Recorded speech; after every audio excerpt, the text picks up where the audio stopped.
Blue-Eyed Rider here. Today, I wanted to talk to you about lane splitting and lane filtering, what they are, and why motorcyclists do it. Lane splitting is actually only legal in one state, California. And it is the process by which motorcycles split lanes. In other words, you have one lane with cars in it, another lane with cars in it, and the motorcyclist goes between them. In California, this is regardless of speed. So the idea is to reduce congestion. It is only recommended to be done below 30 miles an hour, though the safest speed is 10 miles an hour or less. However, California law does not have any speed restriction on lane splitting. It's the simplest method to describe here, and that's pretty much all there is for that. Lane filtering is the tricky one. Lane filtering is legal in California, but it's also legal in a couple other states. Several other states are even considering it. And it is the idea of filtering motorcycles up through traffic so it is safer for them. So this is stopped traffic, slow-moving traffic, red lights, things like that. That is lane filtering. It's somewhat similar to lane splitting, where the motorcyclist does go between cars, but the concept is very different. So the idea is to move the motorcycles forward for safety. The states that do have this legalized have their own laws for it. So you want to make sure to understand the laws in your state. Some states may not allow you to do it in slow-moving traffic. It must be stop traffic. Some states may only let you do it with red lights. So please make sure to check your law so you understand what is allowed and what isn't. As I said, this is legal in California. It's legal in Utah. And it will be legal in Montana in October of 2021. Again, these states that I'm saying are legal or are considering it, this is as of the time of this recording. Things may change by the time you listen to this. But the states that are considering lane filtering and possibly lane splitting are Washington, Oregon, Virginia, and Arizona. Then that brings us to the states where there is no law. And what I mean by that is there is no law saying you can't do it, but there is no law saying you can do it. So it's a very gray area, and it will be up to the officers on whether they pull you over or not. However, if they do pull you over, there is no actual traffic citation number. They will have to give you a different infraction. For example, negligent driving, careless driving, hopefully not reckless driving, but it is possible. So you have to be very careful where there's no law.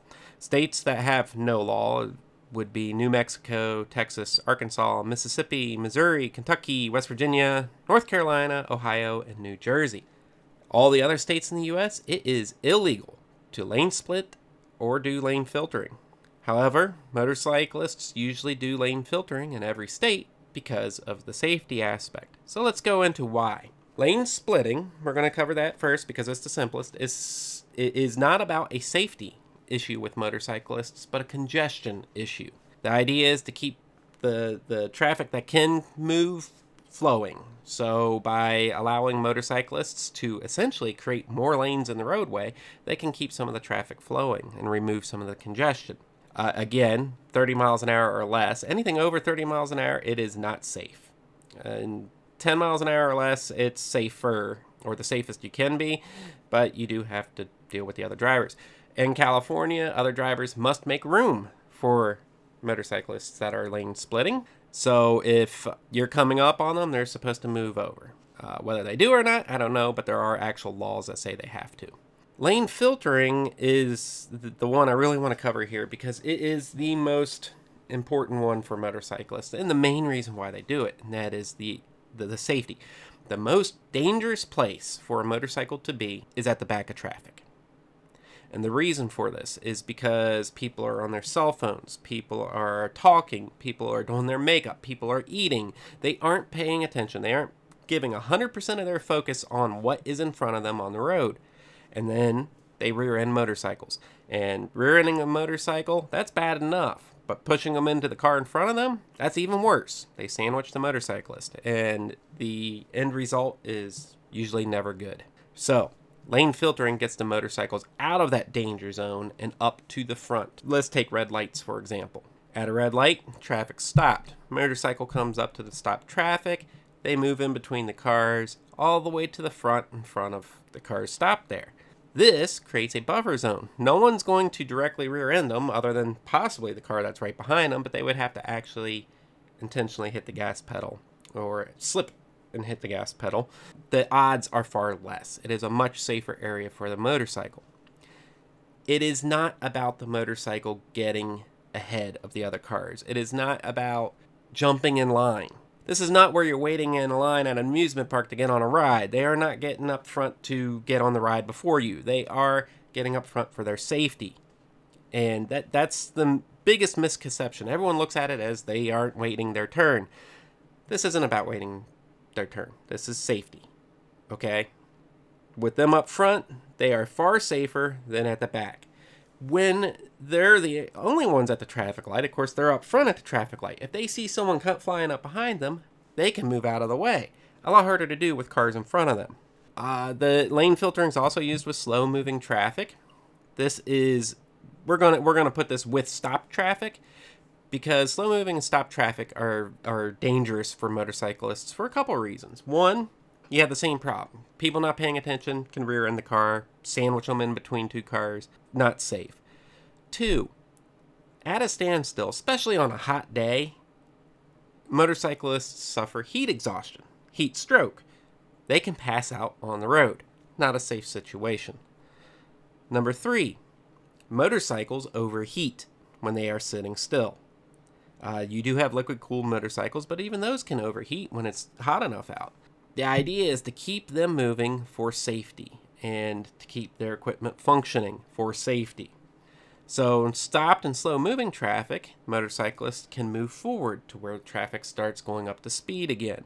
Typically, the states that have lane filtering laws, not California, but lane filtering laws, don't allow you to do it if traffic's moving over a certain speed, typically 10 miles an hour. So if traffic is slow moving and it's going faster than 10 miles an hour, they must resume riding like normal. But anything slower, they can filter their way on through. So I want to show these pictures here, and graphic warning to those who are very sensitive to violent images from motorcycles.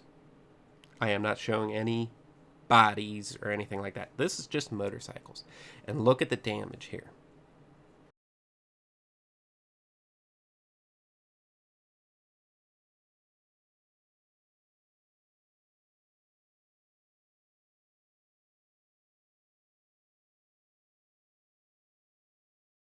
So as you saw with all those pictures, it is very dangerous for a motorcycle to be stopped at the back of a line.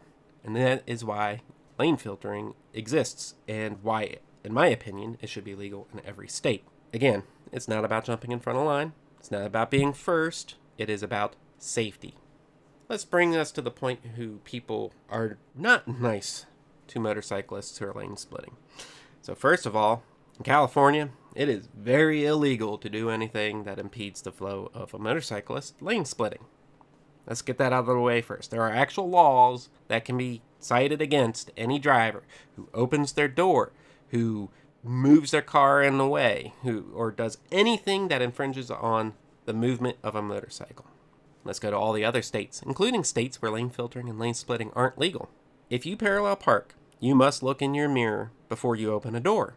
If you open a door and a car hits it, the person opening the door is at fault. The same goes for anyone who opens a door into a motorcycle who is lane splitting, whether it is legal or not. You are at fault. Now, there are states like Pennsylvania, that have joint fault laws. You would take 51% of the brunt on the at fault, and the motorcyclist would take 49%. Essentially, neither are you going to be financially responsible for the damages. However, the person who opened the door will be responsible for the medical bills and the lawsuits that come afterwards. Please keep that in mind. The same goes when you turn into a motorcyclist. If you throw something at a motorcyclist, it can be considered assault. If it causes them to crash, it can be considered attempted murder. Same with opening a door, same with turning into a motorcycle. Now, this all depends on your state. I am not going to go through every single state and the laws and what you can be charged with. But essentially, if you open a door in a motorcycle, if you turn into a motorcycle, throw stuff at a motorcycle, you are financially responsible for any medical bills. You can suffer a major lawsuit overall, and you can be charged with a very serious crime. Attempted murder, assault and battery, things like that. You don't want to do that, so don't take it out on the motorcyclists. They are not doing anything against you. They are simply trying to keep themselves safe. Opening a door and such is not keeping them safe, and you are causing intentional harm. And don't think you can do it and then just get away with it, or say your door was open for a long time and they ran into it. Almost every motorcyclist out there now has cameras, okay? And now with the 360-degree cameras, they can see everything. And before you even say anything, your license plate can legally be videotaped because it is on a public roadway. Anyone can see it. It can be legally videotaped. Before you start thinking about hurting a motorcyclist for lane splitting, lane filtering, think about how much time you want to spend in jail. And if they die, you are, at the minimum, getting a manslaughter charge. So now that we got that ugliness out of the way, where do I stand on this? Well, I support lane filtering. I do not support lane splitting. The reason being is lane splitting can be done at any speed, and it's not really safe, in my opinion. There's too much going on with traffic moving at speed. Lane filtering for slow traffic, stop traffic, red lights. I'm 100% behind, and I support it. I have never done it. It is illegal in Pennsylvania, so I just don't bother risking any of the tickets. But I do believe I should be allowed to. To get rear-ended by a car because someone is on their cell phone is a ridiculous risk to take. If you're in a car and you get rear-ended by someone who does that, you have a lot of safety equipment and buffer zone. Unless, of course, something like a dump truck or a tractor trailer hits you, you're going to be pretty safe. Where a motorcyclist, even a 10-mile-an-hour impact can be detrimental. I, of course, live in a state where helmets are optional. I do not believe in that. I believe everyone should wear a helmet. But let's just say you do rear-end somebody at a red light who does not have a helmet on. Less than 5-mile-an-hour impact on asphalt can cause serious brain damage. Okay? It can kill them. So, lane filtering, yes. I believe every state needs to do this.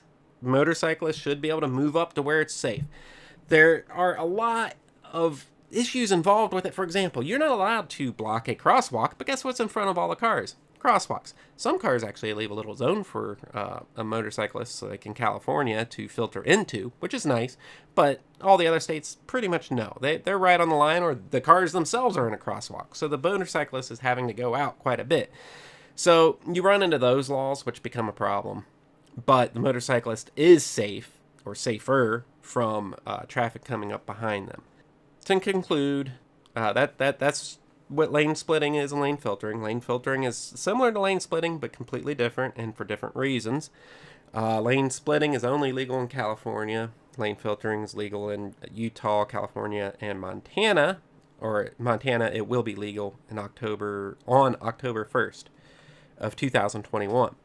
Other states are considering it, and then, of course, you have a bunch of states where it is specifically illegal, but I believe legislation should be passed in every state to make it legal. And the big thing here is motorists, cagers, car drivers, whatever you want to call them. They need to understand that it's a safety issue. Lane filtering is for the safety. Saving lives is the reason why there's lane filtering. It is not jumping in line, and I'm tired of hearing people use that argument. Wait your turn like everybody else. Yeah, everybody else isn't going to die as soon as somebody who's talking on their cell phone whacks them. Lane filtering is just to keep the motorcyclists safe.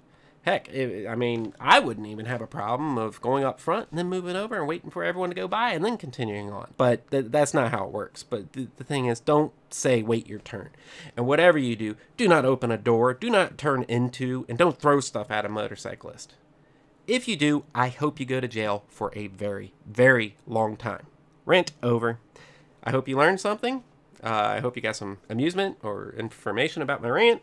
So I'm going to wrap this up, and by viewer discretion advised, here's some more images of motorcycles who did not filter to the front.